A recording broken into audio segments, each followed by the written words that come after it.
So Scott Hall was the first out of 18 defendants in the Georgia case regarding alleged interference in the 2020 election. Um, he pled guilty. Now, I believe the reason why he pled guilty is he got a sweetheart deal.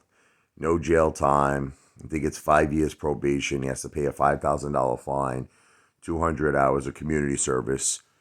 And it's like he got a sweetheart deal. That's it. Sometimes in life, it's crazy.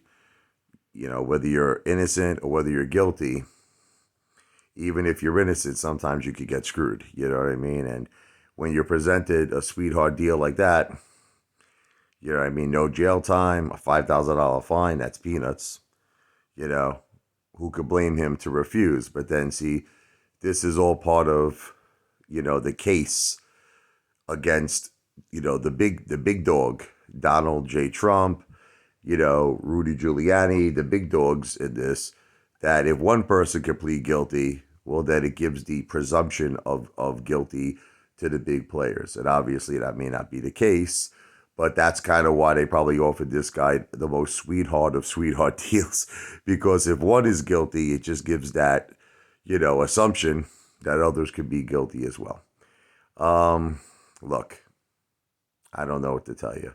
I've never seen anyone in at least in the history of my life get treated as badly as President Donald J. Trump did. I mean, they're treating this guy worse than a gangster. I mean, my God, 4 indictments. You know what I mean? The guy was impeached 2 times. The E. Jean Carroll with the civil lawsuit that she won regarding rape. The big thing now is the fraud that he's been inflating his net worth to get favorable bank and insurance loans could result in Trump paying $250 million to upwards of $600 million. Potential of losing the right to use his name in his New York businesses, such as Trump Tower. Like they could potentially allegedly take the name Trump down. Could you imagine Trump Tower?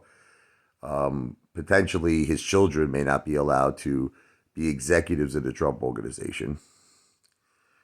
I've just never seen anybody like treated this as a former president of the United States of America. It's like, and it's all happening during, election time, like, doesn't anyone find it like a little odd that when he wasn't running for public office, how, I don't know, he was a big star in The Apprentice and NBC was paying him millions and millions of dollars a year, and all of his properties and all of his contracts he was getting from New York City to run golf courses, ice skating rings, big gigantic skyscrapers, I mean, now all of a sudden it's like he's public enemy number one. I don't know. I'm not making any type of statement here. Listen, I'm not a politician. I don't give political advice. I'm not a financial planner. I don't give financial advice. I'm not a lawyer. I don't give legal advice. I'm an entertainer.